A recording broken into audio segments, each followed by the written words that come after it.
Welcome everyone to another session in the DataHour series. We are thrilled to be here with you for an interactive learning session. I, Saubhagya Dubey, part of the data science team at Analytics Vidya, will be the moderator for today's session. For those who have joined us for the first time, a brief introduction about the DataHour session. Simply saying DataHour is nothing but 1 hour dedicated to data with the intent to make data science learning more engaging to the community. Analytics Vidya began with its new initiative, the DataHour. So it's a series of sessions conducted by us where leading players in the data science domain teach and democratize data science knowledge and which will ultimately help us to enable deeper discussions and conversations with our community. And we can understand and learn the concepts in a fun way. So now on to our session today, which is ETL pipeline in GCP. So Google Cloud Data Pipeline is a platform used to automate the transfer, process, and the transformation of data between source and the target repository. It enhances the speed of the data analysis process and hence a huge practical application. So in this data hour, we will talk about Google Cloud and building big data ETL pipeline in Google Cloud Platform, and additionally what are the big data services offered by Google Cloud. So in this session, Vignesh will also explain how data processing frameworks work and what services in GCP are involved for building ETL pipelines. So before we kick things off and I hand it over to our speaker, a quick recap of the housekeeping items. So we are recording the session and will make the recording available in few days on our YouTube channel. Please use the Q&A section for asking any questions you might have during the session, and we will do our best to answer them as the data progresses toward the end. Also, we will share a feedback poll towards the end of session, which I request you all to participate in. So now on to our speaker in the session of data R. We have Vignesh Sekar Sujata with us. Vignesh is currently working as cloud data engineer and data scientist with Deloitte. He has a 5+ year of IT experience in designing and implementing various machine learning models, ETL data pipelines, data analysis, statistical analysis, development, testing, and ML models and data pipelines, and has worked in the domains of healthcare, retail, and airline. With a vision to expand the data science community, he also helps fresher and experienced candidates in the data science journey with their resume and interview preparation, including people preparing for cloud exam in GCP and Microsoft Azure related to data scientists and data engineers. So I will be dropping a link in chat for the means through which you can connect with Vignesh at LinkedIn. So over to you, Vignesh. The virtual stage is all yours. Yeah, thank you. That was so beautiful. So, yeah, so we will see how to build an ETL pipeline in Google Cloud Platform using big data services in GCP as well. So I'll be sharing my screen. Yeah, can I share my screen? Yes, yes.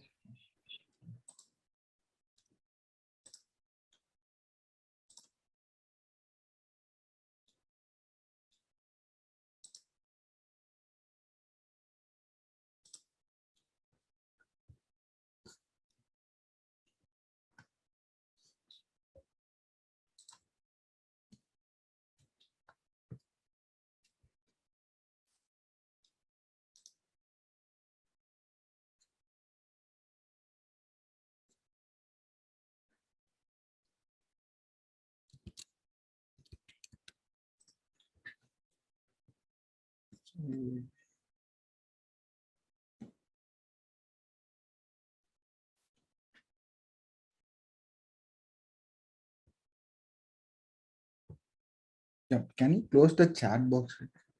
I'm not able, I'm able to see the chat box. Yes, Vignesh. No, no, can you help me like in closing the chat window, right? Chat Okay, window is on for me and I'm not able to view the screen properly. okay, just a minute.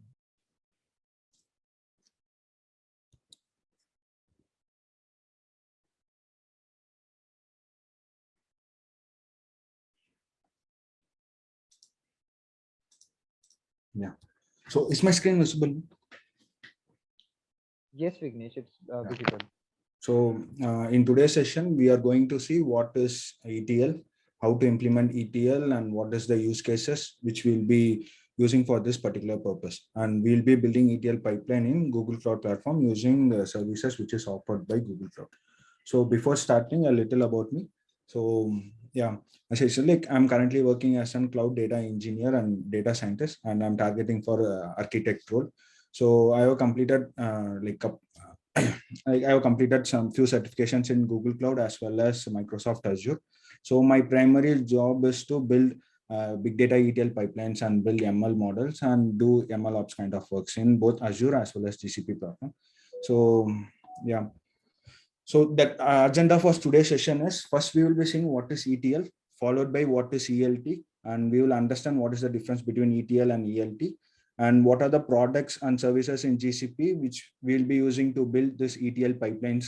And finally, we will be seeing the practical implementation on how to construct an ETL pipeline using GCP services in Google Cloud Platform. That will be more or less a real-time scenario. So this is the agenda for today's session. So the first three topics, right, like what is ETL, what is ELT, difference between. So these are like it will be a kind of theoretical, but we'll skip. Like I'll try to complete it with first 30 minutes. I'll try to complete it that first four products, and for demo we will have half an hour. So that we'll try to wrap it up by 1 hour, and we'll have some few question and answer for 10 minutes, and then we will wind the session. So this is the plan, and this is the agenda for this particular session. So first, what is ETL? So ETL stands for extract, transform, and load, and it is a traditionally accepted way for organizations to combine data from multiple systems into single database, data store, and data warehouse. If you see in this particular picture, right, like the first step is we are getting data from multiple. So if you see in the first step, no, we are getting data from multiple sources, like from databases like RDBMS databases, OLTP databases, and even in few cases we'll be getting data from NoSQL databases as well. So different databases, different files like XML files, JSON files, and few applications like web applications where we will be getting those data as well. So we have to collect all this data, do some transformations out of it, and load it into a single database or data warehouse basically. So ETL can be used to store legacy data, or as is more typical today, aggregate data to analyze and drive business decisions. So previously, so before that, ETL is in IT platform. ETL is it is there for more than 2 decades now.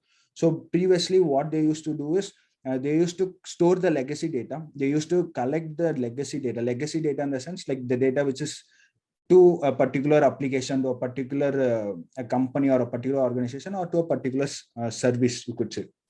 So that was previously what they were doing is they used to get the data, like 5 years data, 10 years data, 2 years data, 1 year data. They used to get that, and they used to do some transformations, and they used to store it into data warehouse. And after that, they will do some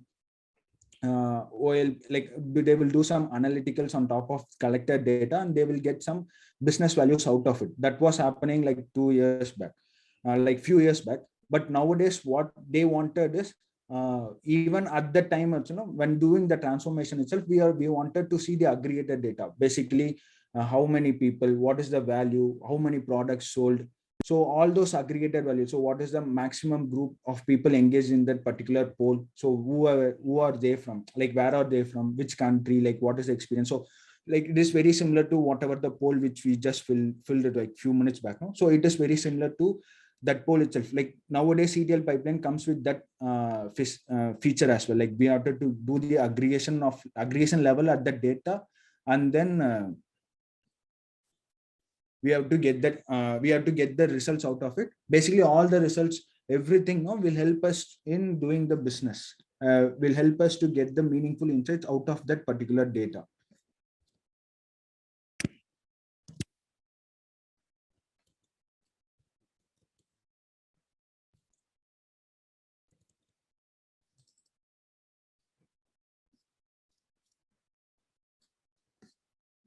Okay.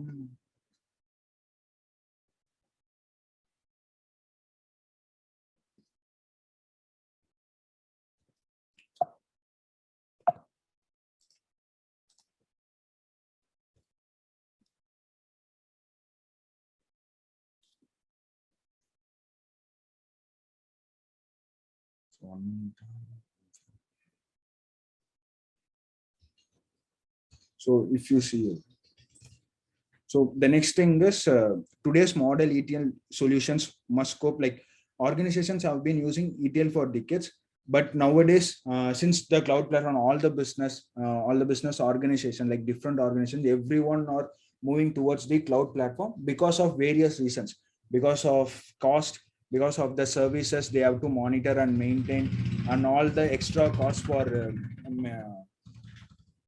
maintaining those servers, because of various other reasons as well. Like all the organizations now, they are moving it into cloud, like public cloud platforms like AWS, Azure, and GCP. So today's model ETL solutions must cope up with accelerating volume and speed of the data. As you know now, there is a lot of data available everywhere, like more all the applications, like even our mobile phones, everything, like it generates uh, terabytes or exabyte of data across the globe in a day. So the volume of that data it is getting generated is like it's like the volume is in great high, and the speed we need to access that rate, it also to be very speed and very, like the processing power, all those things. So according to the volume generation, we have to increase that speed also, and like that feature, that capacity is provided in any cloud platforms, like particularly in GCP. So those things, how we will see how to construct an ETL pipeline, what are the service, what are the features of that service, all those things we will be seeing it. And the ability to ingest, enrich, and manage transactions and support both structured and unstructured data in real time from any source, whether on premise or in the cloud. So irrespective of the data where it is residing, if it is residing in on premise, or even if it is residing in any cloud platform, like cloud platform services like cloud storage or Cloud BigQuery. So BigQuery is a data warehouse solution in GCP. So wherever the data is present, from cloud storage or from on-premise or from any particular data center or from different cloud, we have to get the data. We have to do like ingest, enrich, and manage transactions. Transactions in the sense basically any transformations. All those things we have to do at that volume of the speed, like volume of the data which we get, and also we will be getting the like the processing power, the computation power of that particular service, whatever we are going to use, right? So everything will happen in real time, near real time, batch processing, ad hoc processing, all those things we will be able to do it using ETL pipeline in GCP cloud platform. So as I said earlier, so we'll be getting data from different sources like databases, files, web application in the sense like whatever you feel, right? Like that is an web application, like survey result, all those things. It basically comes from that web applications. So all those results we will be taking it, we will be doing some transformations. This transformation is a kind of transformations is this is a um, kind of like for example transformations like data cleansing, like removing unwanted characters, removing null values, removing special characters, or there will be any null values also because of various reasons, and there will be some duplicate values, all those things. Like there is a different transformations available. So or else not only transformation, like as I said earlier, right, aggregations as well. Like we have to do aggregation at a particular column, or like we wanted to see what is the max group of people involved.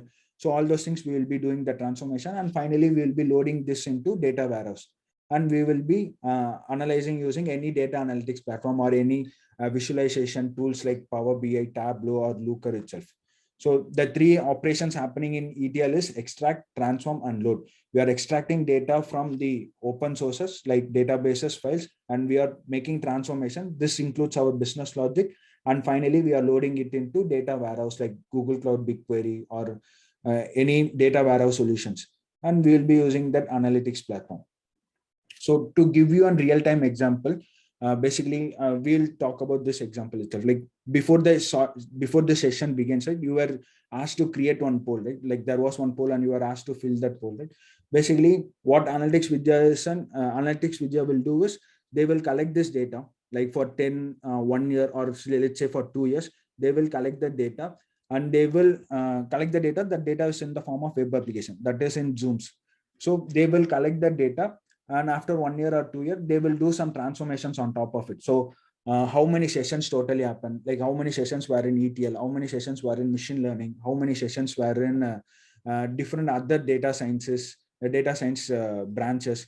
So they will do what is the duration, whether how many participants participated in particular location, how many has the experience, all those things they will aggregate those data, and they will see it in the visualization, like they will store it in any data warehouse, and finally they will use any visualization tool to understand it, to present it to the business, to get whatever the insights which they got, they will present it, and they accordingly they will make some business decisions. So we, based on that, like we can say, like we'll conduct that particular session only in weekdays, because weekdays is where most of the people are attending, or in weekends.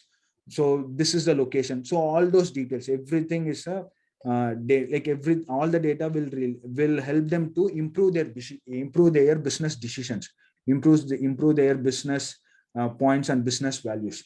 So that is one example. There are a lot of examples we can give. Like there are a lot of examples we can associate with this ETL pipeline. So the first is extraction. Extraction is the process of retrieving data from one or more resources, that is online, on premises, legacy applications, or SAS, or others.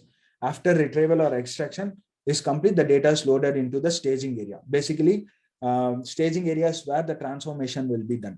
So what the transformation look like is, it involves taking that data. So whatever the data which we collected from that extraction, we will take that data and it will do some transformations out of it, like cleaning it, putting into a common format, like defining the schema or defining the data type. So whatever we wanted to do the transformation, we'll do it, and we will be storing it to any particular database or data store or data warehouse as well. So cleansing is typically involves taking out duplicates, incomplete, or obviously erroneous records. So duplicate records, or some records may be incomplete, or some records, by seeing itself without any business knowledge, by seeing itself, we can see that it is an error data. So those type of data, or we will be able to clean it, or we will be able to transform it as part of this transformation process. And finally, we'll be loading. So whatever the data which we formatted, which we transform, we will be loading it to any data warehouse solution. So data warehouse solution is a particular concept in data engineering, where we will be where the data, the cleaned data, the formed data, it will be stored in data warehouse. The reason is, it isn't readily available data. We business, or even for building ML models, we will take that data to build our model, to train our model. So that data will be cleaned. It will be in the ready to use stage. So that is where we will be loading it to data warehouse, and we will be using it for different use cases, for building ML models, for connecting it to Power BI, Tableau, or any visualization tools, to see the to get the insights out of it. So what is the data is telling us? So there is one particular problem, like not every data will be very clean, but all the data will have some meaningful or some useful information out of it. So even the data is the raw structure of any data, it will not help us, but it will always get us some meaningful insight out of it. We will be able to see some value out of that data. So what is the advantage of ETL? So the maturity, as I said earlier, like it is ETL is in the industry, or in the it is in the industry for more than 2 decades. So there are many tools out there to support it, and there are many readily available tools in cloud-based solutions. Even there are tools just like drag and drop. You have to just drag and drop, and you have to establish the connection. Rest everything will be taken care by the respective tool itself. So there are many available tools, and there are mostly 4 types of ETL tools are available. We will be seeing that also. So the maturity is there, and the next is compliance. So the data, as I told you earlier, right, the data is in the form of cleaned and the transformed state. So it is readily available. We can use the data, and we can use it for any purpose, like for training our model, for business insights, getting data out of it, like meaningful insight out of that particular data. It will have some certain regulations also, like GDPR, like for example, for healthcare, we'll be using FHIR database. For there are other, for retail, there will be certain set of data. So those things, it will be readily available, and there will be predefined schema, the data type, everything will be predefined. We have to just take the data, we have to query it, or we have to we have to get the insight out of data. So, but the one solution, like one problem is the data will not be up to date. It will be like 1 year or 3 months, 4 months past data only. We'll be able to get that past data. The data will be not readily, like up to date data will not be readily available because of the transformation, the logics, business logic, everything. No? Considering those aspects, the data will not be up to date, but it will be readily available for other use cases, like for building models, all those things. The disadvantages of ETL is we have to maintain it because the transformation, all those things, right? It is according to our business requirements, right? So there will be a frequent maintenance of that particular ETL tool or the code which you have written. There will be a often maintenance of it, and we have to invest a lot. The cost for this, it is high because of the transformation, and the time taken for that, right? Also, it is equally high also, because if the data volume is too huge, if we are dealing about terabyte of data, then the computation power involved for the transformation, cleaning, all those things, it will be high. And also the scaling and the time taken for the time taken also, it will be high. So there is a lot of cost involved in building an ETL pipeline. So when we talk about ETL pipeline, we have to talk about the other service, that is ELT, like extract, load, and transform. So this is a very recent approach. This has been introduced very recently, only like 5-6 years back, and this is the fast forward. Like all the organizations now, they are going towards this approach only, ELT, because the main reason why we are going with ELT is we don't need to transform, like not all the use cases, whatever we are dealing in the real time, not all the use cases, all the business requires to transform the data while loading it to a data warehouse. Whatever the data which we get, that raw data. So when I say raw data, is nothing but the data which has some information in it, but we have to do some additional steps, additional procedures to get that meaningful insights out of the data. For example, which example I could say? Yeah, so we consider this case as well. In malls or in big shopping malls and all, no, we used to fill forms, right? We used to fill forms like what our feedback, all those things. So all those feedbacks will be in the form of unstructured data. Like few will be in the form of images, few will be in the form of applications, like mobile data, mobile applications, and few will be in the form of like just clicking button, green, red, all those things. So those things are unstructured data. We have to do, like, in order to get some meaningful insight out of it, we have to do some transformations, or else we'll be not able to get what the data tells. We'll not know those things. So that is the raw data. Raw data is something which has some meaningful insight out of it. To get that insight out of that data, we have to do some additional steps. That is what raw data is. So ELT is an acronym for extract, load, and transform. And it also describes the 3 stages only. Like whatever we saw in extract, transform, and load, we will be seeing the same in extract, load, and transform. The first step of ELT is it will extract the data. So it will extract the data from databases, files, and web applications. And instead of doing the transformation, we will be directly writing it to a data lake. So data lake is again a concept in data engineering only. Like in data warehouse, we have a syntax, we have a predefined schema. Like this particular column will follow only this data type. And like similarly, we can see, like it will be easily it will be in the form of rows and columns, like in the table format. Whereas in ELT, right? Yeah. Whereas in ELT, we don't have that. It will be in the data lake, data warehouse, where it will not follow any predefined schema or predefined data type. All the data we can add it, and whatever the data which we wanted, we can query that particular data, we can do the transformations, and we can get the meaningful insight out of that particular data alone. So that is what ELT is. in real time, not all the data needs to do the transformation, only a part of the data, portion of the data we need to do transformation. That is what we can do ELT as well. And ELT supports both unstructured data, structured data, and semi-structured data, whereas ETL for now, ETL supports structured and semi-structured data. It can also go with unstructured data, but the computation and the machine configuration, everything will be high and it will be huge, because if you are getting terabyte of data, no, it is not necessary we need to do the transformation for the terabyte of data. We can take a portion of the data. For example, let's say 1 GB or 2 GB of data. We can do some transformation. We can do some POC. We can understand, okay, this data is very useful for our business decision. So based on that also, we can build our ETL pipeline based on that. So for all those things, we'll be using ELT. Basically, ELT supports structured, semi-structured, and unstructured data as well. So ETL, it is for small data only, like small data, as I told you, like GPs on. But ELT is for huge data, like terabytes of data or even petabyte or exabyte of data as well. It supports larger structured and unstructured data set as well. And the timelines is important. Like timelines in the sense, no, I told you, like in ETL or in the data warehouse, we'll not have up-to-date data.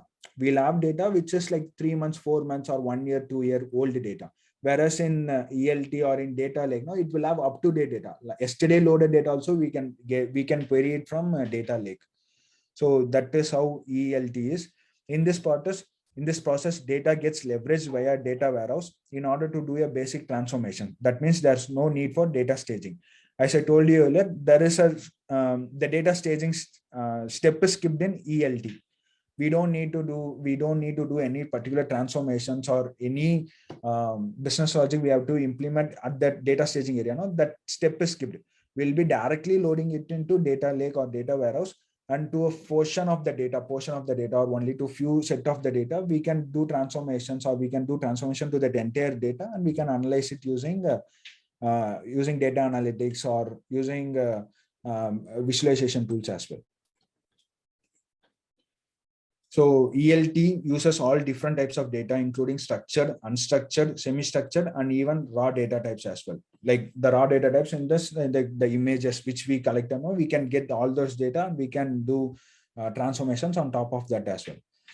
So as I told, data transform is still necessary before analyzing the data with a business intelligence platform. However, data cleansing, enrichment, and transformation occur after loading the data into a data lake. So this point I have already covered. So we don't need to do the transformation, or don't need to implement the business logic to the data itself, to that full volume of the data. We can directly load it into data lake or data warehouse. As I told you, like we can take some GP of data, we can do some transformation, we can present it to the business. Once they are happy or once they are satisfied with, okay, that whatever we are about to invest, right, it makes sense, then we can build an ETL pipeline, or we can implement that logic inside our pipeline as well. So it also includes 3 steps: extract, load, and transform. So the first thing is it will extract, and it will directly load into data warehouse or data lake. After that, we will be doing some transformations on few set of data. It is not necessarily required that should be only a few volume of the data. If your business is okay, if your business is ready to go with approach, right, you can do it for the entire volume of the data as well. So for that, the computation, the scaling, all those things, no, we have to pick the accordingly service. We have to pick necessary service according to our requirement. So the same thing, extraction, no, extracting data from databases, files, web applications, loading it into the extracted data, the raw data, it will be directly loaded into data lake, and transformations will be like data transform, like data cleaning, or like duplicates. All those things we'll be doing in the raw data and the transformation level. So the advantage of ELT is, as you know, like ETL is like something where it takes a lot of time. It takes a lot of time, and it takes a lot of computation and scaling. Whereas there is no problem in ELT. It will directly load the data. So the speed and time will be very minimal, and the speed will be very high. So ELT allows for all the data to go into the system immediately. And from there, users can determine the exact data they need to both transform and analyze. So that point I have already covered. And the next is flexibility. So in ETL, right, we have to define a schema, we have to define data type for that particular data, all those things.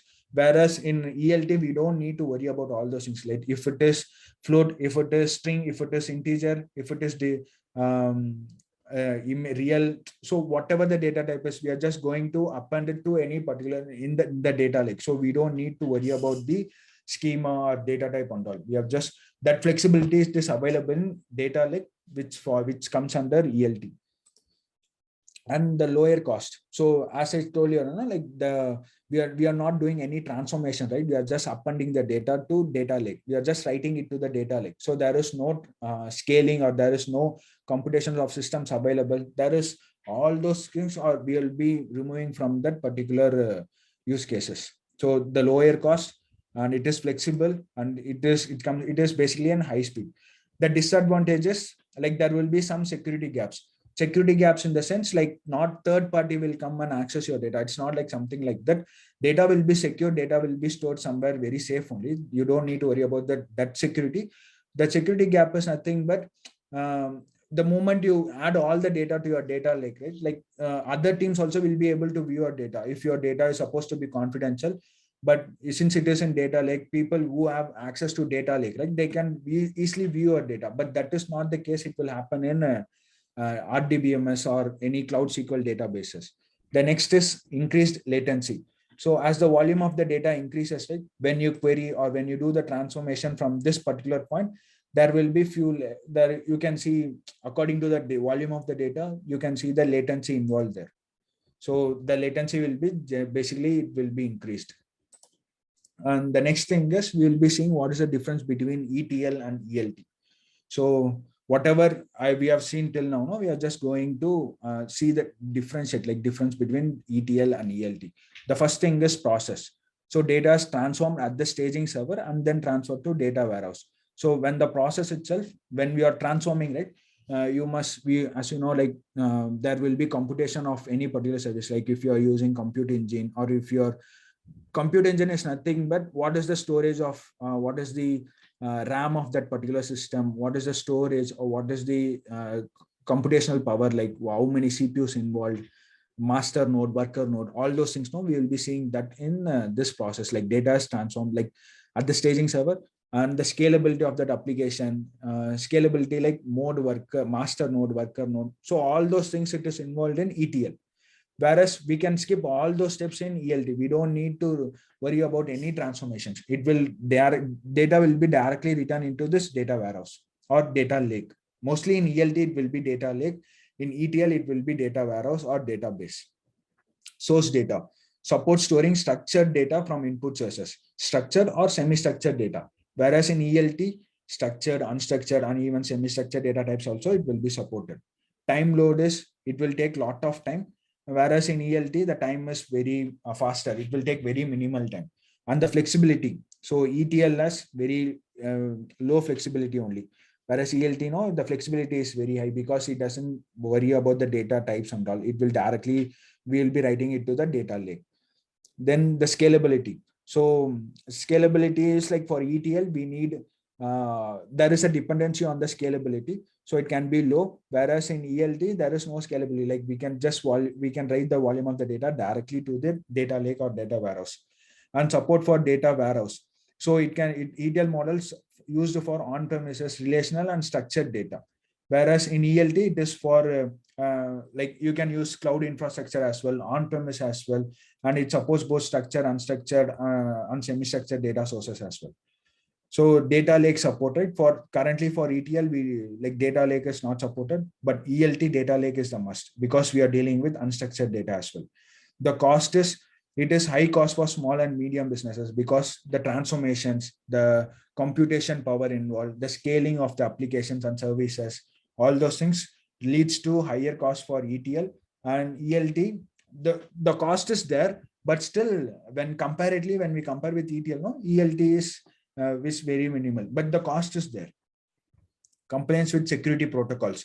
So with security protocols, as I said, no, like data type, predefined schema, and like tables access, all those things we can restrict in ETL. Whereas in ELT, it is of in a stake, like people with that access, they can view your data as well. Like not with not, that is not the case in data warehouse, because in data warehouse, for example, if we talk about BigQuery, which is a data warehouse solution offered by Google Cloud Platform, right, we'll be giving access to particular table level as well. So in that, even though people have access to your project, even though people have access to your data set, if they don't have access to your table, like they can't view your data. But that will not happen in ELT. So the next is maturity. Since this is for more than 2 decades, there are a lot of talents out there. So there are a lot of talent. There are a lot of ETL open source pipelines, like open source, all those things are there. But ELT, it is relatively new complex, and people with knowledge on, like people with knowledge on data warehouse with 5+ years of experience, no? Like that is relatively new, and it is like complex to implement as well. We have to understand in and out that data lake, how to build, how to extract, how the flow will be, all those things. No, it is a bit complex, but it can be implemented. But that experience and the planning involved, no, it will take some time, which is not the case in ETL, but whereas in ELT it will be. ETL also, there will be some discussions on what is the data type, transformation, all those things, but it will be like minimal, the meat will be like very minimal only, whereas in ELT it will be like complex level.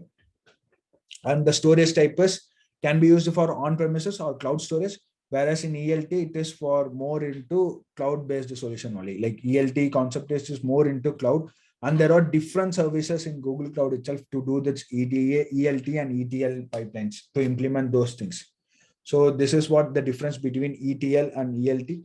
The next thing is we'll be seeing what are the types of ETL tools, and there are basically 4 types. We are not going to deep dive into those types and all. Since we are more concerned about the Google Cloud Platform, we will be directly jumping into what are the services, all those things. So enterprise software ETL tools, open source ETL tools, cloud-based ETL tools, custom ETL tools. So enterprise level in the sense like each company will have their own pipeline built for that particular ETL process. So that will be enterprise level, and that will be not generic one. It will be particular to any enterprise level. And then open source ETL tools like Informatica ETL tool, but all those things, and cloud-based ETL tool. And cloud-based ETL tool, for example, in AWS, we will call it as AWS Glue. In Azure, the service is Azure Data Factory. In GCP, we have Cloud Data Flow and Cloud Data Proc. So Cloud Data Proc comes with Cloud Data Proc. It is a big data ETL service, but still it works on big data technologies, whereas Cloud Data Flow, it works on another package itself, like it is called Apache Beam. So we will be seeing what is Cloud Data Flow, Cloud Data Proc, all those things. But in GCP, if you wanted to implement ETL, you can go with the Data Flow, Data Proc, or Data Fusion. For Azure, it is Azure Data Factory. For AWS, it is AWS Glue. And some of the most famous use cases are data warehousing, like getting data from your on-premise, from your multi-cloud, from your the same cloud to a data warehouse solution, basically to BigQuery. When we talk about Google Cloud Platform, so if your data is residing in on-premise, if your data is residing on AWS S3 storage, and if your data is residing on Azure Blob Storage, you wanted to get all the storage in one place. You wanted to get all the data in one place. That is in GCP's BigQuery. So data warehousing solution for building machine learning and artificial intelligence problems, and for marketing data integration. Marketing in the sense basically what we did, like that poll and all those things. With the data itself, they can generate insights out of it, like what is a month, weekday, all those data like marketing data. Based on that, we can use this ETL pipeline to build basically for cloud migration, whatever I said for data warehousing. If it is the data, it is an on-premise alone. If you wanted to migrate it into GCP, BigQuery, or cloud storage, or S3 storage, or Azure Blob Storage, we can use this cloud migration. For cloud migration, basically we need to use ETL pipeline, and that comes under hybrid model. Hybrid model in the sense when your cloud platform is dependent on on-premise, it is called hybrid. Multi-cloud is when your ETL pipeline is dependent on other services in other cloud platform also, that is multi-cloud concept. So the next is data integration. So if you wanted to take a look, if you wanted to look into, you learn more about this ETL, right? I have given you this link. This is official link from Google itself. You can take a look at it. So the next is we'll be seeing what are the products and services in GCP for building ETL pipeline, that extract, transform, and load, and ELT as well. So since we are mainly focused on ETL, we'll be seeing what are the services and how we are going to implement it. So for building ETL, we have 3 services in Google Cloud. One is Cloud Data Fusion, Data Flow, Data Proc. So Cloud Data Fusion is nothing but it's a fully managed cloud native data integration service that helps users efficiently build and manage ETL and ELT data pipelines. Cloud Data Fusion is nothing but it's simple drag and drop kind of service. You have to just drag and drop, establish the connection, and you basically you don't need to write code and all like Python, Java, SQL, or Go. You don't need to write any code. It is just an UI based service. Just drag and drop, establish the connection, trigger the pipeline, all those things. Whereas the next is data flow. So it is unified stream and batch data processing that serverless, fast, and cost effective. So data flow is nothing but it is a big data ETL pipeline service in GCP. It follows a unified programming model. Unified programming model in the sense it follows Apache Beam. So it supports both stream as well as batch processing pipeline. Streaming in the sense like near real time, and batch processing like monthly, weekly, yearly, or quarterly, or daily. All those things we'll be able to do it or implement it using Dataflow. So for now, Dataflow comes with 3 top languages. One is Java, Go, and Python. Basically, it is written in Java, and the SDK is available on Java, SDK, sorry, Python and Go. So we will be using for our use case, for our demo purpose, we will be using Dataflow. I'll be showing you the code which I written in Python. So Dataflow is this. The next is DataProc. DataProc makes open source data and analytic processing fast, easy, and more secure in the cloud. So if you wanted to use big data technologies like Hadoop, Hive, PySpark, Spark, Pig, all those things, no? You have to use this DataProc.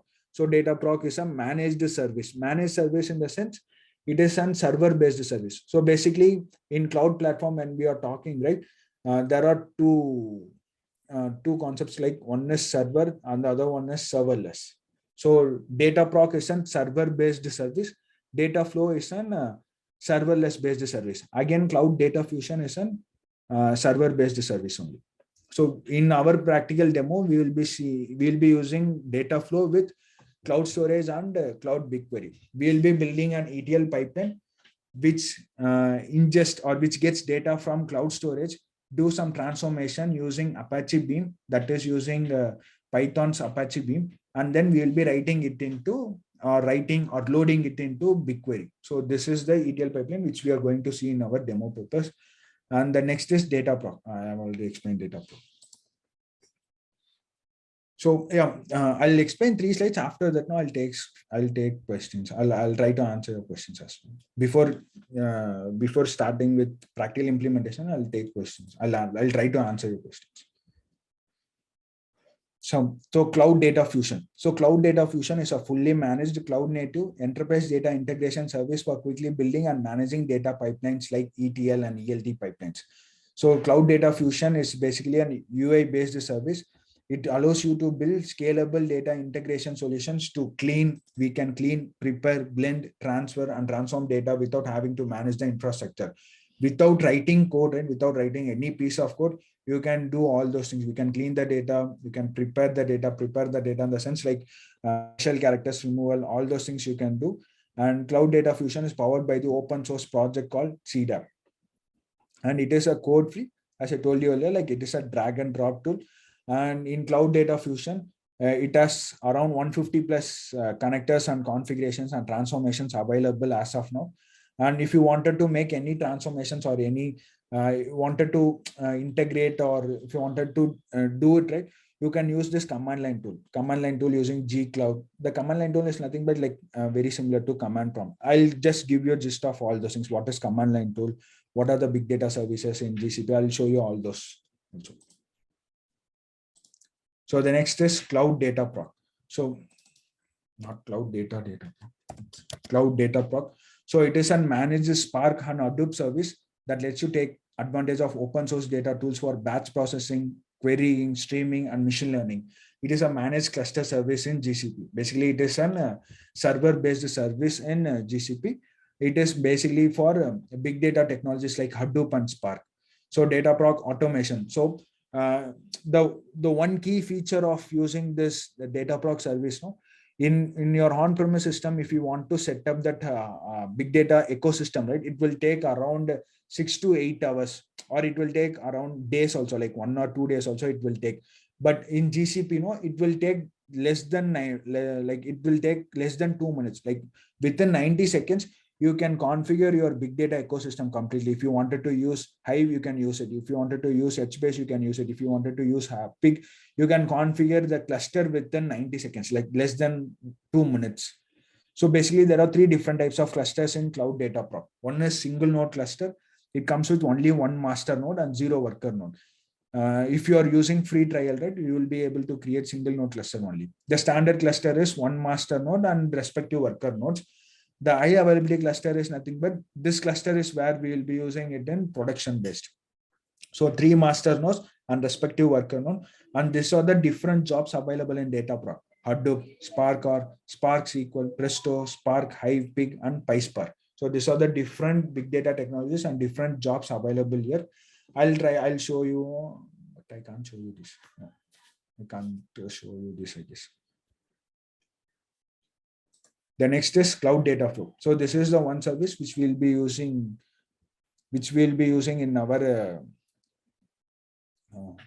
our demo as well. So data flow is a managed service for executing a variety of data processing. It supports both batch processing as well as streaming processing as well, like real time, near real time, all those things. So it is written on Cloud Data Flows work on top of Apache Beam. So it is a serverless application and it is fully managed by Google Cloud Platform. And jobs creator, there is predefined template as well. I'll show you that also. There is a predefined template, like from different services. Or if you wanted to use streaming, like streaming will be done using PubSub to cloud storage or PubSub to BigQuery, or if it is batch processing, cloud storage to BigQuery. So we can do that predefined template as well. And if you wanted, you can create a notebook instance and you can do that as well. So write data pipelines jobs in Java, Python, and SQL. If you are writing code, right, it will be like you will be writing Beam code, but it will be in Java, Python, or SQL. So cloud data flow, it falls under horizontal auto scaling of worker resources for optimum throughput results in better overall price to performance. So basically, there are two types of scaling. One is vertical scaling, the other one is horizontal scaling. Vertical scaling is nothing but you have to manually edit the system configuration, like configure compute power of that machine. For example, you have created one machine which has 16 GB RAM and 16 virtual CPUs. Now, if you wanted to expand it, right, you have to manually edit. Like instead of 24, you will modify it to 48 GB RAM, and from 16 CPUs to 246 CPUs virtual. This is what vertical scaling means. Whereas the horizontal scaling is the same machine configuration, like 16 GB RAM and 16 virtual CPUs. No, it will get based on the load of the data, it will create the duplicates of that machine. So that is what horizontal scaling is. And API like Apache Beam, it follows unified API for both batch and streaming processing. We don't need to handle batch processing and streaming processing separately. We can handle both using this Apache Beam and respective transformations and functions provided by it. So we'll be using this Apache Beam. Cloud version of Apache Beam is nothing but this B belongs to batch and EAM belongs to stream. So that is how the Beam got created, batch plus stream. And it is an open source, just open source by Apache. So we are like, that is how it is known as Apache Beam. And an advanced unified programming model to implement batch and streaming data processing job that runs on various execution engine runner. So the one biggest advantage of using Cloud Data Flow, right? Cloud Data Flow or Apache Beam is it is independent to the runner. You can run it if you're running the piece of the code which you develop now in Google Cloud. If you want to run, you can run it in run it using Cloud Data Flow Runner. Or if you are running the same piece of code, if you want to run it to using Apache Flink, you can use Flink Runner. You can use Spark Runner. The same way you can run it. It is independent to the runner. Once the code is written, it can run on anywhere. Like if you are running on Google Cloud, you can use Cloud Data Flow Runner. We will be using the Cloud Data Flow Runner only. And if you are running in your on-premise, you can use whatever the Flink or Splunk, all those things, different runner you can use. So pipeline, so Apache Beam follows a certain set of rules, which is different from the big data technologies and which is different from all this. It follows a pipeline, a P collection and the transformations. So I'll just give you a gist of what it is. Pipeline is a unit which collects data, process the data, and produce the output. So pipeline is nothing but the whole process, everything it will run in the pipeline. P collection is you can build that pipe, like you can break that pipeline into multiple number of steps. That is P collection. And basically the transformations will be done on top of that P collection. Whatever the transformation which you're applying, right, it will be applicable to the entire data. I'll explain you this piece of code when we are explaining, like when we are seeing the actual Python. So okay, like enough of theory, but like we will see how to implement it practically. So this is my Google Cloud like console, Google Cloud console. Here, if you can navigate, click on this navigate menu, right? You can go into this big data services. Yeah, analytics. Under analytics, you can find all the services, which is big data. We will be using this BigQuery, data flow, and cloud storage. So we'll be using that cloud storage to do like we'll be using 3 different services here. So cloud storage is where we will be ingesting our pipeline. Ingestion will happen from cloud storage, and data flow will take that data from cloud storage, will do transformation, like small transformation only. And finally, insert like load it to BigQuery. BigQuery load. So injection, that is extraction, transformation, and BigQuery will be loading. We'll be loading it into BigQuery. So before that, I'll just give you a few examples on what is BigQuery. So first we will see what is BigQuery. So I'll just give you a small introduction. Like BigQuery is a data warehouse solution. It is basically a serverless solution. So you can scale up to petabyte of data as well. So it will be in the form of rows and columns only. Like it will be in the form of tables only. So this is the project ID, and these are the these are the data set.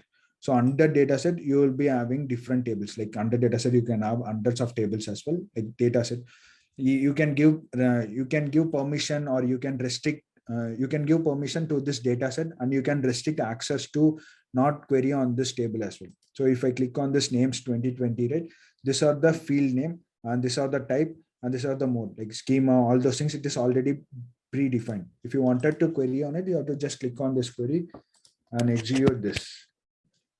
That's it. So this is what the data warehouse will look like. You can see the data on what is the job information. Basically, it is in serverless. So who's the user? So all those details you can see it here, and respective schema, JSON file also you can see.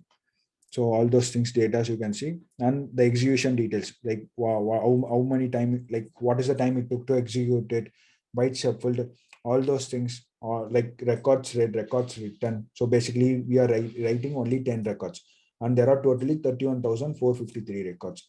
So you can save results, you can explore data, or else you can directly connect, because once that data is loaded into BigQuery, right, you can use this. What is it?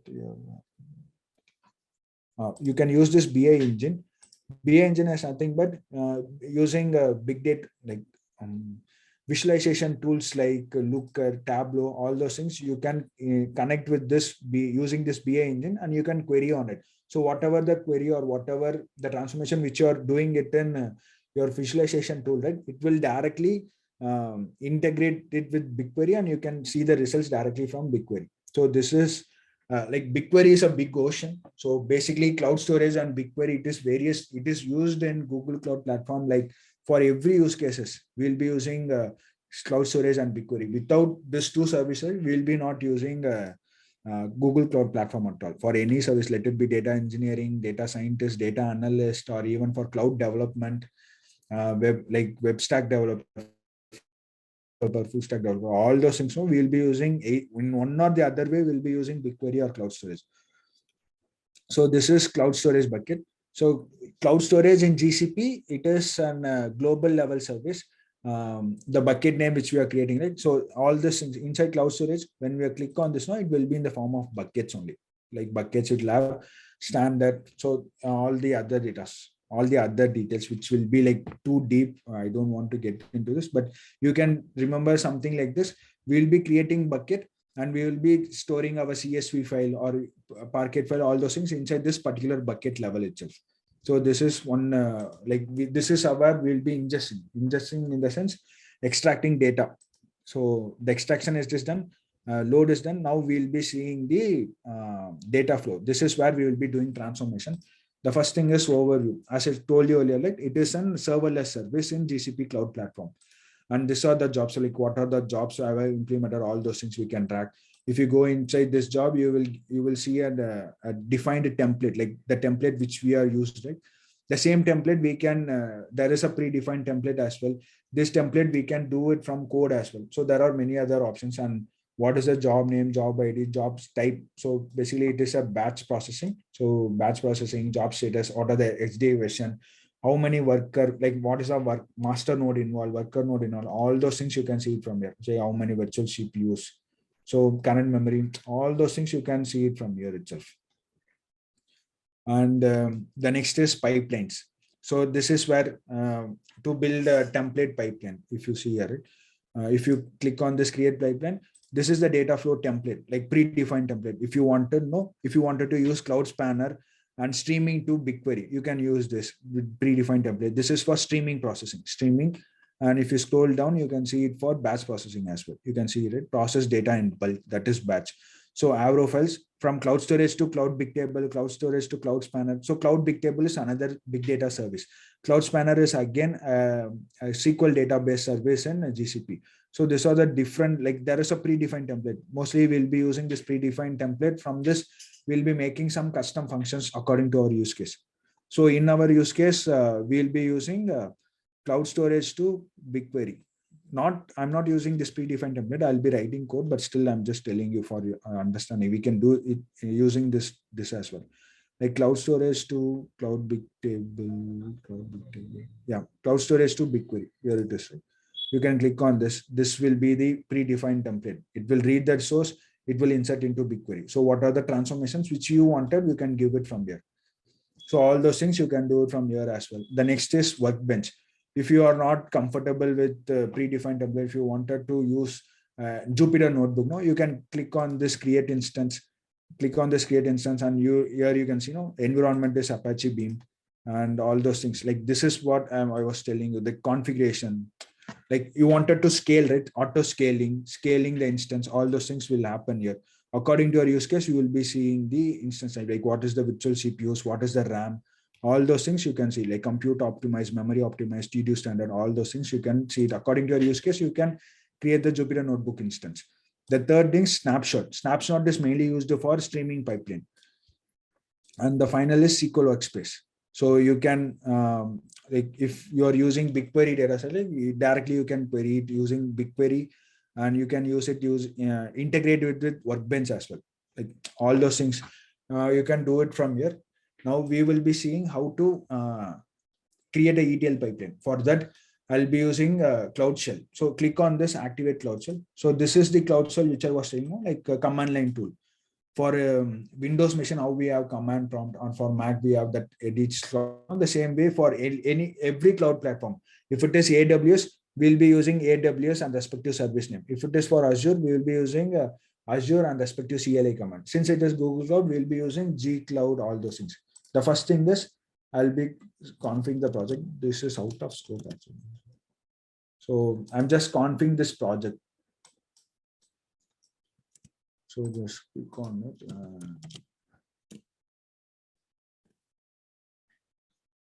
So the first thing after, like before, first thing after configuring, you have to authenticate your login. Gcloud auth login. So it basically we are authenticating our login. That's it.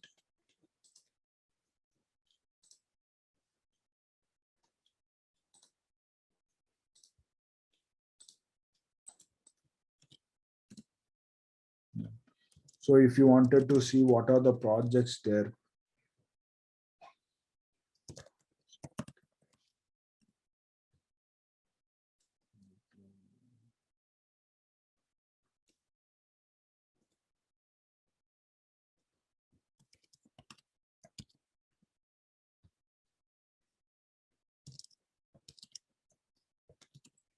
So if you don't know something, no, like you can use the hyphen help. So accordingly, we can see what is the command it takes.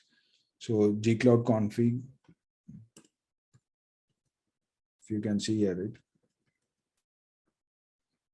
Get list set unset gcloud, like these are the commands, like get the project, list the project, set the project, unset the project. Previously, if you remember, I set the project gcloud config, set project to this project id. So I did that. So, yeah, gcloud.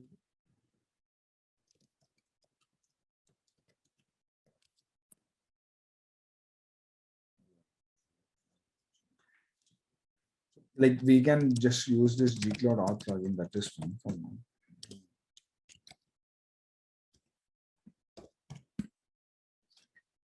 This command, I'll just Google it and I'll let you know. So just click on this open editor. So this is like, this open editor is very similar to our Visual Studio Code or Spider or PyCharm, whatever you are using, right? For if you're comfortable with Java, it will be Eclipse. So all those things, it is very similar to that IDEs only, which Google itself it is offering to us. So this is what we will be seeing here. And I'll just walk you through the comments. I have taken the comments list here.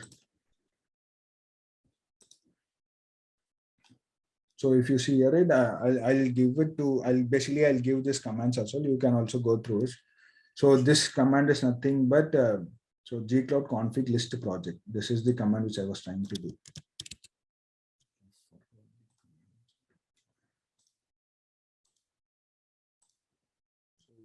Just gcloud config list project. So I was like confused with project list or something. Config list project. If you listeners know, like what are the project which we are into it, like the ones after we config set, no, we are into what are the projects. Those details we can get it from. Currently, I'm into this project. So all these comments I have made noted it. I'll share it with you. I'll share it in through my GitHub as well. You can take a look at it. And so the first thing is, if you are using any particular GCP service, like for in our use case, we are using BigQuery, Cloud Storage, and Cloud Data Flow. So the first thing is we have to enable the API. Particularly, we have to enable. To do it, you can go here and search for BigQuery API. You will get this. You have to click on this. Basically, for me, it will be enabled because I've been using this service for quite some time now. So the same way you have to do it for cloud storage, data flow, or whatever the service you are using. Let it be compute engine or data proc, all those things will be using. You have to enable that thing first. And these are the few comments which I did. I'm going to set up the environment variable, like project is my variable. So I'll just close this. So just close this.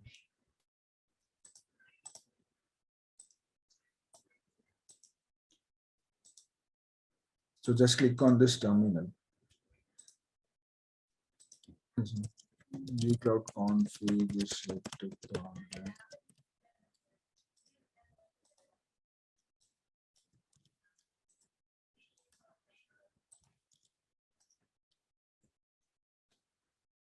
The same thing, like whatever the terminal, no, the same terminal it is. So this is an IDE. So you can connect with source repository, like even if it is Git or if it is Bitbucket, you can connect there. If you wanted to debug, you can debug it. And cloud code is like if you wanted to use this particular cloud platform in your local Visual Studio Code or local PyCharm or local Eclipse, no, you can use this using cloud code. And this is for secret manager to, like in few cases we don't want to give access to people with database credentials, all those things, so we'll be using that secret key manager, so just to give an information. That's it. We are not going deep into it. So for our use case, we will be using this.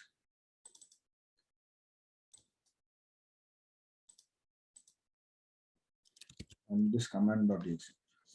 First thing is we will be creating a cloud storage bucket using gcloud, that is gsutil commands, and we will create a BigQuery dataset using bq command.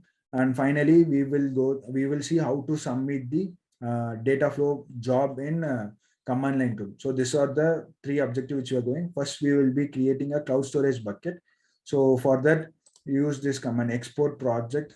Just setting this project to this project ID. So all the time I don't need to give it. So if I export and if I use echo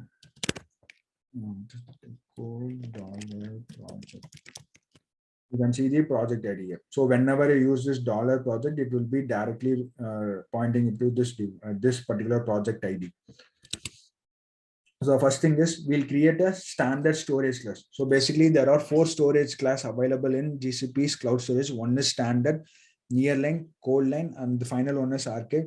So we will create a storage bucket on what is it like GS util. MB is nothing but make bucket -c. It determines the storage class like standard or nearline or cold line or archival, and -l the location in which location we need to create this bucket. The location is US East 1 location or region, and then particular zones and the project area, like what is the name of this project bucket name. So we have to use this thing GS :/ we determine the bucket string name. We'll be using once after creating this command, I'll show you. So first thing is we are creating the bucket GS util. Before that, I'll log into my bucket as well, so that you can see. So if you see, right, this is my project ID, data device 35960. There is no bucket in this name. If you can see, no, demo 0, all those things, but there is no bucket in that name. The moment I execute it, it will create that bucket. GS util make bucket, and it is creating this bucket. And if you go there and refresh it, if you can refresh here once, you can see this data device 35960.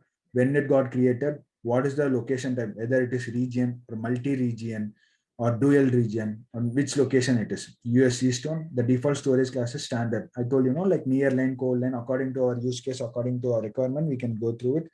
And you can see the last modified and public access. So now currently it is not public, and it doesn't have uniform access as well. It has ACL, fine grained access, and there is no protection like object versioning, that object versioning or lifecycle rules, that nothing is got enabled. And by default we are using Google managed encryption key. So by default, every data in Google Cloud Platform will be encrypted using Google managed encryption key. Or there are basically 3 types of encryption keys available in Google Cloud. One is Google managed encryption key, customer managed encryption key. The third one is customer supplied encryption key. So go into this bucket, close this.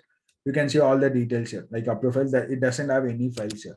So I'm copying the file, like GS util copy files. This is a public, what to tell, like a publicly available cloud storage bucket. Specials inside this. This is a publicly available in the sense like from Google Cloud Learning team, we will get these details.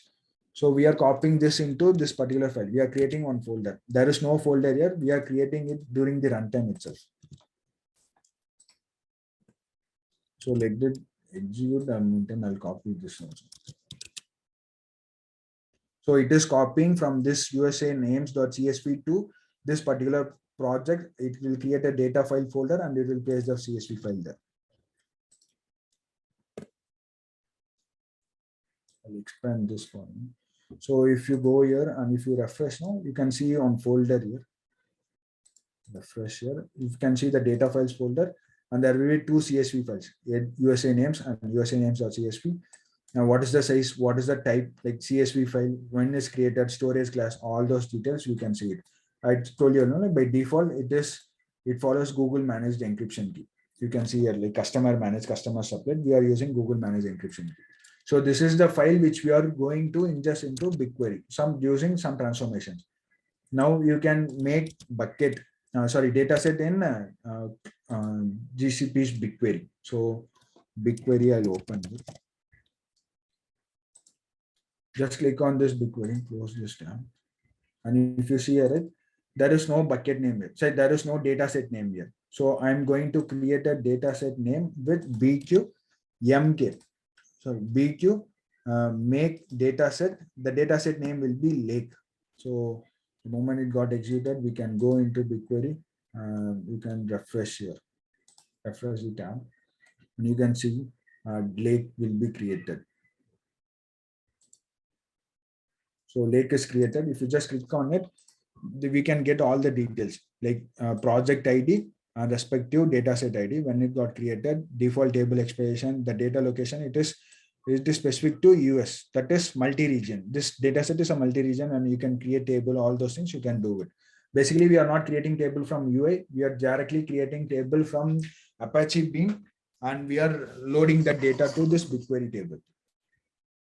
And finally, once this is done,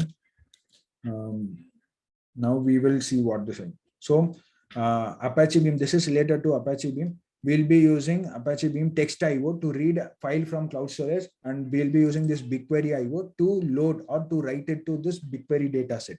So basically, we are ingesting the files from cloud storage, and we are converting the lines. Basically, this is CSV files. You can see now that is comma separated file.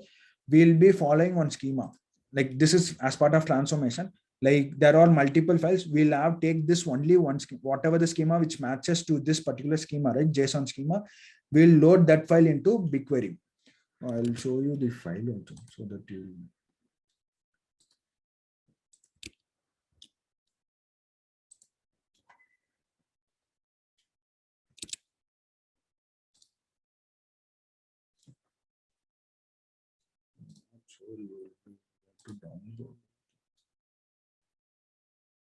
Yeah, if you see here, right, we have all these tables like state, gender, year, name, number, created date. So whatever the schema which is matching here, right, we will be filtering that and we will be writing it into BigQuery. So that is the transformation we are doing as part of here. And the next is like convert the read like CSV lines to dictionary object, and the transformation we will be loading it into BigQuery, and the output will be written into BigQuery directly. So this is the two steps which the transformation we are going to do. And we are for this lab, I'm using Python 3.7 version. By basically, it will be like if you wanted to check Python version, right, it will be like something like 3.9. 3.9. For this demo, I'll be using Python 3.7. For that, to downgrade our Python version, I'll be using this Docker command. And then to install Apache Beam, like we have to install pip install Apache Beam and the respective version 2.24.0. And we are navigating into the file. So, and we'll be executing this command. So first I'll use this, and this job will take 6 minutes to run. So during that time, no, I'll take question and answers. So we are downgrading from Python 3.9 to Python 3.7. The next thing is we'll be installing Apache Beam. I'll walk you through the code as well, and then I'll take questions also.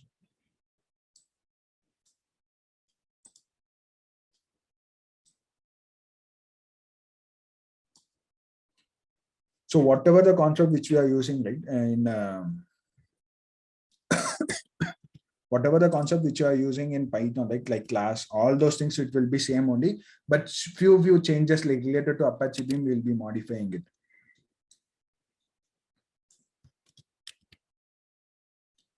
So the next thing is we are installing Apache Beam package 2.24.0. Like basically we are installing all the other dependencies as well. Like we have to use BigQuery also. Like Apache Beam has to recognize BigQuery. Apache Beam has to recognize cloud storage, cloud logging. So when we use this pip install Apache, all the different services. For example, you can see, BigQuery, Bigtable, Cloud Spanner, PubSub, language, DLP, like data loss prevention API, data store. So all those things, all the packages it will install.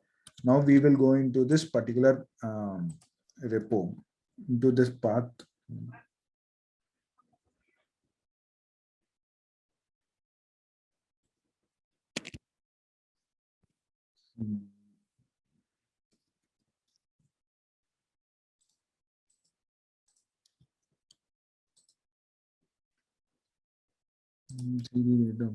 Examples.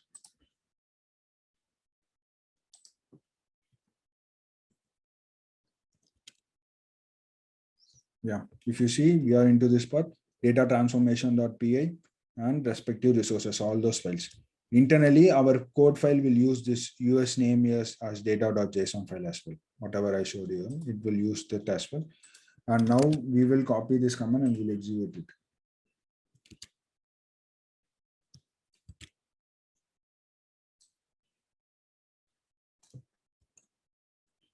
So you can just copy this code.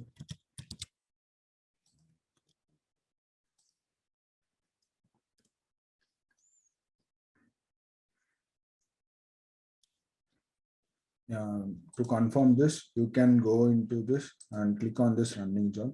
Once it got created, now we'll be able to see one job running here. Yeah, you can see now the job has created. It has started running, and it has formed the template as well.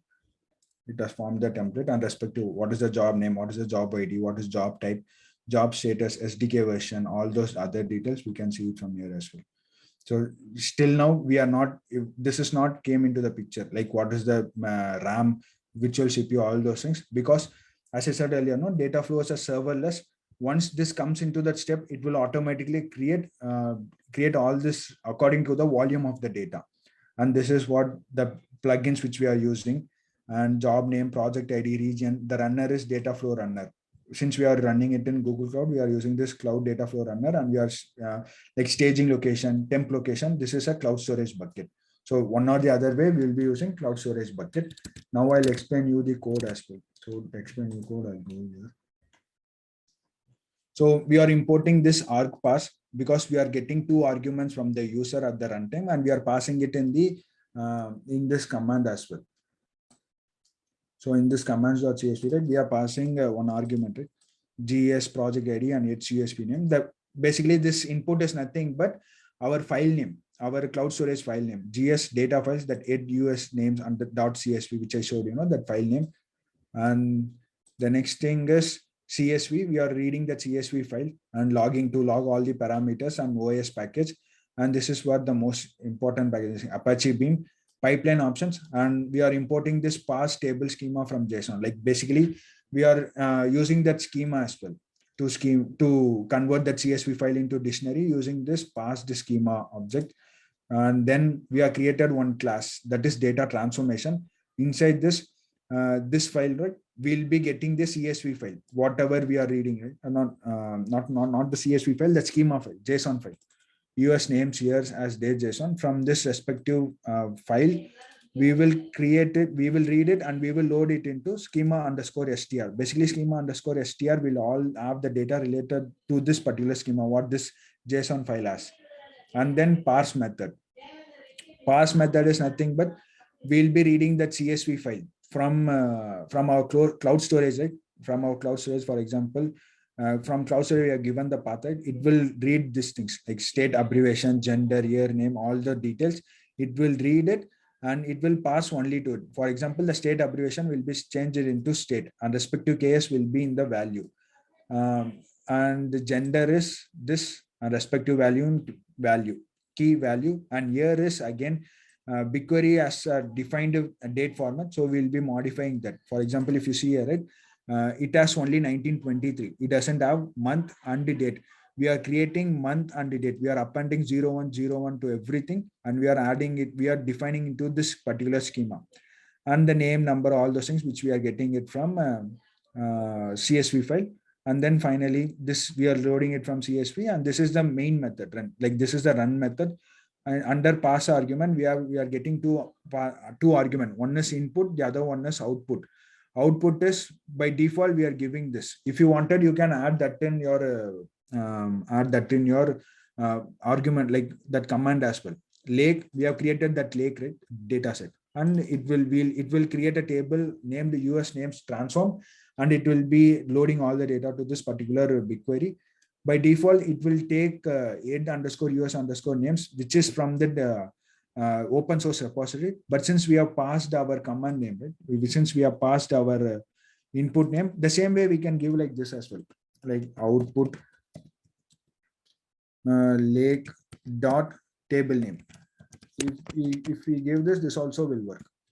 So you can go, these are the two arguments we are passing, and we are moving everything into the pipeline and pipeline arguments, because the standard option is inside Apache Beam, we have to use pipeline, P collections, and whatever the transformation which you are doing, that will be applicable to the entire P collection itself. So the point which I told I explained you earlier, like I am going to explain now. So if you see here, like the data transformation, it is in the data ingestion. We are storing it in the data ingestion variable. and P equal to beam dot pipeline. If, like P is the pipeline here, inside the pipeline, all the data will come into the picture and respective pipeline arguments, whatever the arguments which you are passing, right? These two arguments, we will pass it into this pipeline options and schema, where we are passing one schema, right? To pass according to it, we are passing that as well. This is one P collection. P is a P collection and read from cloud storage, beam.io, read from text. That is from the input location. If it is the input is provided, it will get that input, or else by default, it will take this. And it will skip the first line, it will skip. And the next is, this is where our transformation will happen. Basically, our data ingestion, like the data transformation function will be called here. So it will parse that schema, it will read that CSV file, it will add 0101 to that particular date, like this 1923-0101, and it will give that output in this P collection itself. And finally, it will write it into BigQuery. Write it to BigQuery, output schema, and if the bucket is not created, if the table is not created, then it will create it. And every time when we are writing it, no, it will basically do the truncate. Truncate is nothing but whenever we are executing it, right, it will truncate the entire it will truncate the table and it will load it. So basically there are four types, no, like overwrite, truncate, append, or delete. So if it is delete, it will delete the table. If it is append, it will just append the data. If it is truncate, it will delete the records and it will append with the new run. So these are the ways. And main function logging dot, and we are just calling the function run. So inside this run, every function will be called and it will run. See, like Apache Beam is completely new only. Like it launched on 2019. There are few supporting materials and there are only few blogs also on it. Like the only source is the documentation only. Apart from the documentation, there is no other big supporting materials and all. And it is completely a new topic. So it will take some time to understand. Just by explaining by 10-15 minutes, no, it is not possible for you to understand also. Because when I started working, like it took me around 2 months to understand what is P collection, how the transformation is happening, how to print the pipeline. For example, if you wanted to see what does this happen, what if you wanted to see after this step now how your data looks like now, you can't even view that. You have to again write it to some cloud storage, or you again write it to some BigQuery, then only you will be able to view it, what the data looks like. There are some minimum transformation, like some restrictions in Apache Beam itself. We can't print the intermediate pipeline and all. We can't print and see the way we will use, no, like for PySpark dot show, for pandas data frame, we'll use dot ed or print the data frame. That is not supported here. And it's quite new topic to the industry and there are minimal materials. So it will take some time to understand as well. So it will run for 6 minutes at least. So if you see here, like the metrics are created based on the load of the data, it is 1 and 3.5 GB is our current memory, and SDDD is 25 GB, and SDD is not like SDD and SSD. It's like storage, no? Like what is the storage, all those things. It itself will identify according to the load of the data. So if you have any questions, it got loaded as well. So to confirm that, you have to go into this BigQuery once. You will go into this BigQuery, refresh this BigQuery, and just click on this dataset lake. So ideally, the table has created US names dot transform. If you click on these names, you can see what are the schema, what are the data types, what is the data type, what is more level, null, or like if that has description, like what is the description, default values, all those things you can see it. What details also you can see. So what is the table size, the number of rows, and when it got created. So it got created 4:27:46. So the time is same only. It got created like 5 minutes back itself. So just query on this job. And just click on it and you will be able to see the data got loaded. Yeah, if you can see, state, gender, the year is, it has all 0101010101, all those things, and respect to all the other columns. So that's it. This is what the practical implementation using. This is very simple example, but real time, no, it will be like the adding logic, all those things. It will be like heavy only. It will be like bit heavy. So yeah, that's it for this. I hope you learned something new from this session, at least like few services name. So yeah, If you have any questions, no, I can take at this point of time. Okay, Vignesh. So just before we start with the Q&A section, I would like to request all the attendees to kindly share their valuable feedback in the poll that I am sharing in a while. It helps us to conduct such more sessions with you in the future.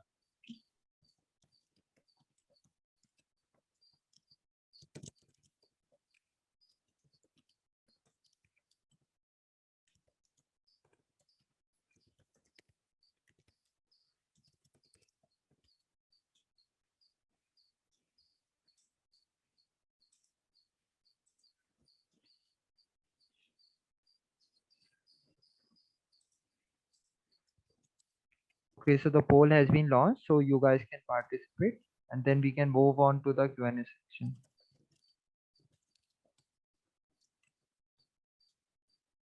Okay, Vignesh, I guess you can start continuing with the Q&A section, and meanwhile the people can do the same as well. Yeah.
Uh,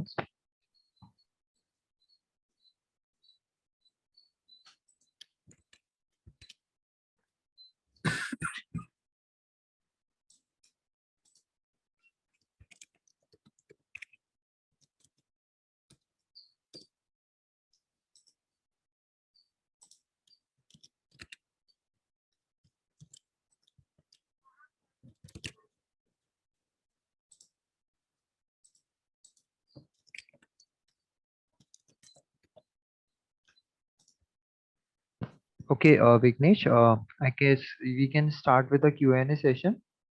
Yeah. Okay. Yeah. If you want, you can answer. Okay. So, like how long does it take to build ETL pipeline, and what are the key factors to consider when building ETL pipeline? So there is no any specific time limit on that. It is all depend on your business use case and your business requirement only.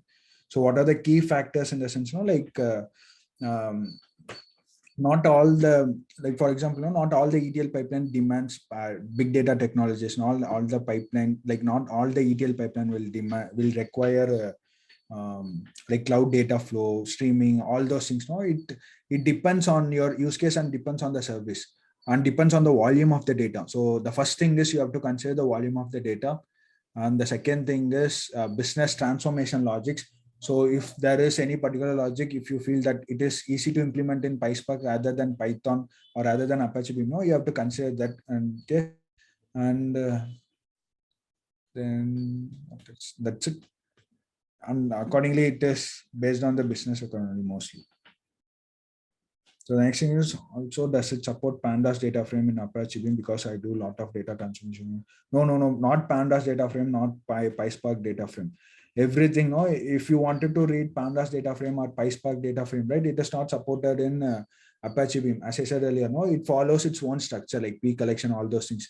So you have to store it in BigQuery, or you have to store it in cloud storage. I'm talking in respective to cloud platform, Google Cloud Platform. So you have to store it there. From there, using this IO input output functions, no, you have to read it from particular service only.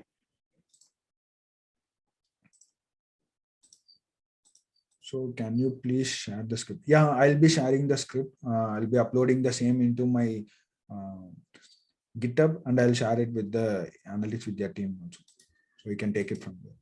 This was ETL, right? Not ETL. Yeah, this was ETL, not ELT. ELT requires big lake, all those things. This is a simple ETL pipeline only. Guide want to choose between AWS, Azure, or GCP. So like it depends on your interest only. What can guide want to choose between AWS, Azure, or GCP? Since like when I started, Azure came into the picture, and later point when I moved into different project, GCP came into the picture. Like I didn't want to learn a particular cloud platform at all. It came into the picture and I learned it. So but to answer your question, right, it depends on your interest. If really like AWS is the master of cloud platform because they are into the market for a long time now. GCP and Azure they are coming up, like they are just now they came into the market. They are trying to expand their services as well. If you go into AWS, there are a lot of supporting materials. There are a lot of videos available, YouTube videos available, all those things. You can get a lot of support on AWS as well. Azure also similarly same. There are a lot of users, business. Like if you are from somewhere from non-technical background, and if you wanted to learn any cloud mode, like Azure will be easy because it is more into a drag and drop kind of tool. Like there are a lot of services in Azure. You can go through it. If you wanted to stay in a developer environment, if you wanted to be in a development environment itself, like developer, like I'm a developer, I wanted to stay in developer environment itself. So GCP will be my ideal option for it because GCP has built in a point that developer will, it is very user friendly to the developer, not to non-technical person or persons who doesn't have any coding experience. No? So GCP is very friendly on that way. But AWS is the master. But Azure and GCP, they are equally competing with those things and they are coming up as soon. How often are you supposed to make pipelines as a data scientist? As a data scientist, my primary role is to build ML models, not building pipelines. Like since I moved into data engineering scope as well, like that is where I wanted to build big data ETL pipelines. But as a machine learning engineer, there will be an option like not every time all the data scientist people will be building ML models. That is not the case here. Like building the model, like after giving all the required parameters, right, model will take its own piece of time. Like for 1 day or 2 days, it will train the model, train the pipeline or train the model. So that time we will be figuring out what is the pipeline, like if there is a data drift, how to handle that. If there is a model doesn't performing well in production, how to handle those things. We will be, as a data scientist, that will be our main concern. Once after training our model, no, it will take like 1 day or 2 days to do that. So like it will be like end to end. Like as a data scientist, it will be like end to end. You have to build pipeline, like how the data is coming, where the data is coming, which data warehouse or which database you are referring to. All those things you will be seeing, and accordingly, you have to write code to that particular services using PySpark or basically Python, whatever it is. From Python script, you have to run the BigQuery pipeline. Not necessarily from Python script. You can use gcloud command as well. Like I told you, like we created the cloud storage using gcloud, gsutil, bq command. The same way, we can use gcloud data flow, submit jobs or run jobs. There is a separate gcloud command line tool. I have added all those things in the commands.md document. You can take a look at it as well. I have given all the commands, how to run different jobs, like using Python script, using gcloud command, or you can directly trigger it. You can directly configure with the orchestration tool like Cloud Composer or Airflow. All those things you can do. There are many number of ways to do a single task in cloud platform. So if I need to use data frame pandas and build data pipeline, then what are the options in GCP? If you are using pandas data frame, then the option will be like using Jupyter notebooks and configuring that Jupyter notebook as a Python operator in Cloud Composer. But big data pipeline, if you are going with PySpark, then cloud data proc will be your ideal option, not cloud data flow. And if you are using pandas data frame, right, you can use data proc, but still you have to convert that data proc like pandas into PySpark data frame as well. How easy is to move from ETL model to ELT model and other way around? Thank you. So it is not that easy because there are a lot of data set. Like the volume of the data is huge, and we have to see is there any supporting business case required to that.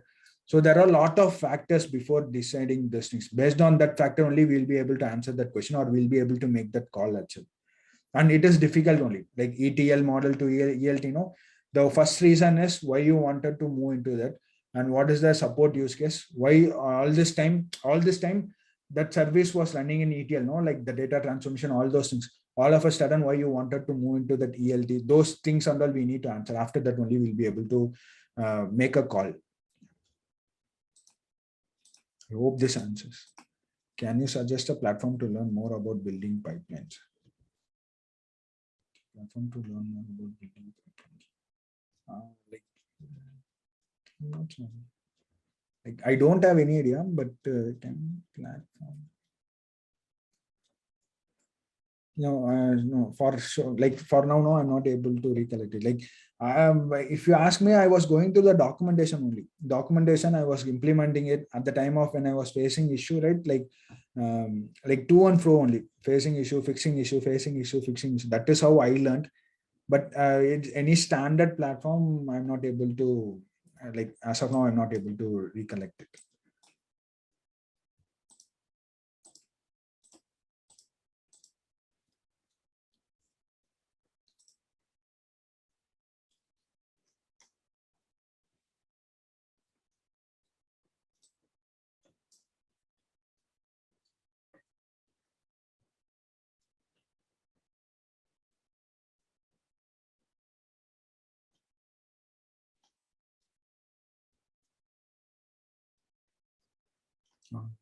So is there is no other questions? So we will wind up. Yes, Vignesh, I guess all the questions have been answered. Okay, so we can wrap up with the session. So thanks a lot, Vignesh. On behalf of Analytics Vidya, I would like to thank you for devoting your time and for delivering such a wonderful session. I'm sure it was appropriate for lots of experience level, and hopefully we can conduct more sessions with you in the future. Sure. Thank Yes. you. Okay, so we will be back with another session of Data Hour on classification ML model from scratch on Sunday, 25th September. The link is in the chat section. Till then, keep learning and bye.